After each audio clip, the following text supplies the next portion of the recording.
سرتاج آپ رسپونڈ کرنا چاہیں گے کیونکہ باتیں ان کی کچھ شکایتیں جائز ہیں. جی میں ذرا ان کو شوگر انکوائری، پیٹرول والی انکوائری، ادویات والا اسکینڈل، شوگر والا اسکینڈل، آٹے والا اسکینڈل، ساری آپ کے ہیں.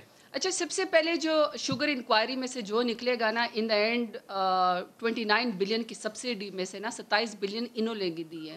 ساری نواز شریف کی اور زرداری کی شوگر ملے ہیں، ہماری کسی کی شوگر مل نہیں ہے. اور جو ہماری کسی کی شوگر ملتی ہے وہ اپنی انکوائری بھگتا رہے ہیں جو آج آپ کے سامنے ہے. خسرو صاحب کی ہے، جی وہ سب بھگتا رہے، سب بھگتا رہے. یہ تارڑ صاحب کو شاید پتہ نہیں کہ کچھ دن پہلے پراپر جو ہے وہ رانا ثناء اللہ صاحب جہانگیر خان ترین کے ترجمان بنے ہوئے تھے، ان کو ڈیفینڈ کرتے تھے. تو آج جب پرائم منسٹر عمران خان سے جو گروپ ملا تو ان کو کیا اعتراض ہے؟ ان کو تو خوش ہونا چاہیے. اسی طریقے سے یہ گیلانی صاحب کے بھی ترجمان بنے ہوئے تھے، وہ جب اپوزیشن لیڈر بن گئے تو ان کو اس میں کیڑے نظر آنا شروع ہو گئے. ان کو بھی پتہ نہیں ہے کہ اصل میں دیکھیں جب پارٹی کا زرداری صاحب نے ان سے ہاتھ کر دیا ان کے ساتھ ہمیشہ ہی ہاتھ ہو جاتا ہے. ابھی انہوں نے بڑی سویپنگ سٹیٹمنٹ دی. تارڑ صاحب فرماتے ہیں جی کے پی میں کرپشن. میں ان سے سوال کرتا ہوں آپ کے پی کے گئے بھی ہیں؟ آپ کو پتہ بھی ہے پشاور کدھر ہے؟ تارڑ صاحب پلیز جائیے پشاور جائیے، آپ کے پی جائیے، آپ کو پتہ چلے کہ وہاں کس قدر زبردست ڈیولپمنٹ ہو رہی ہے. یہاں بیٹھ کے اسلام آباد سے بیٹھ کے اسٹیٹمنٹ دینا. اچھا ابھی آپ ان سے گزار ایک سیکنڈ تارڑ صاحب ایک سیکنڈ اپنی باری پہ. ابھی تارڑ صاحب سے آپ نے پوچھا کہ آپ مجھے کوئی ایک کرپشن پنجاب میں بتا دے تو یہ کہیں ابھی ان کے پاس کوئی نہیں ہے. میں ذرا ان کو بتاتی ہوں.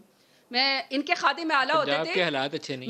میں دیکھیں نا آپ نے ان سے سوال کیا، پڑھ کے آئی ہوئی ہیں، آپ کو لاہور کا پتہ کیا حالات ہیں ابھی. ملک صاحب آپ نے ان سے سوال کیا نا بزدار حکومت میں غلطی دکھائی نہیں ان کو دیے نا، کہتے میں وزاداری. میں ذرا ان کے وزاداری میں ان کو بتاتی ہوں.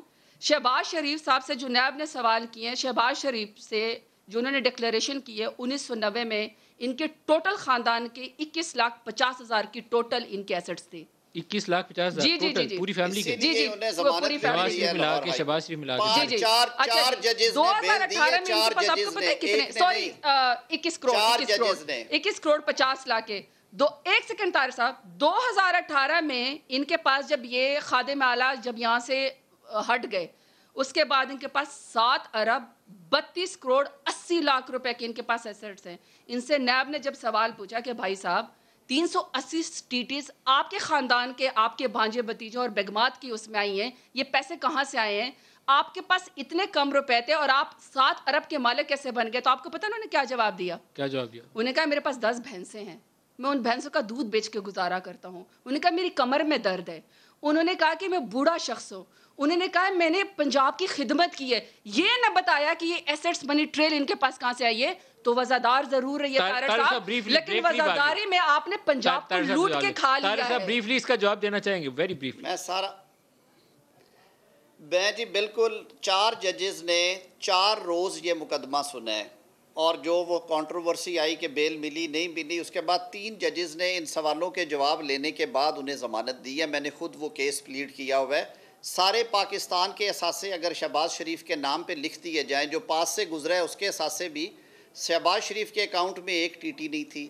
شہباز شریف کے جو تفاوت تھی اثاثوں میں وہ سارا پاکستان چھان مارا، وہ 22 کروڑ تھی. وہ ایک پیسے کا ہم نے ثبوت دیا ہے. انکم ٹیکس ڈپارٹمنٹ نے آڈٹ کیے ہوئے تھے، وہ رپورٹس دی ہیں. اگلی بات رہی کہ جو یہ بات کرتے ہیں کہ جی کیا بزدار صاحب کا، باقی تو چھوڑیے، یہ جو پیچھے اتنا بڑا سکینڈل ہوا ہے، وہ جو لیکر کا پرمٹ تھا وہ تو ایک چھوٹا سا ٹریلر تھا. 3 انکوائریز تو اس میں نکلی ہوئی ہیں. پشاور آپ نے کہا میں نہیں گیا، میں تو کئی دفعہ بہن میری وہاں پہ ٹریفک میں پھنسا رہا ہوں. جو پشاور کے کھڈوں کی حالت تھی اور جو وہاں پہ ٹریفک کے حالات تھے، آپ کی میٹرو وہاں پہ 5 سال نہیں بن سکی.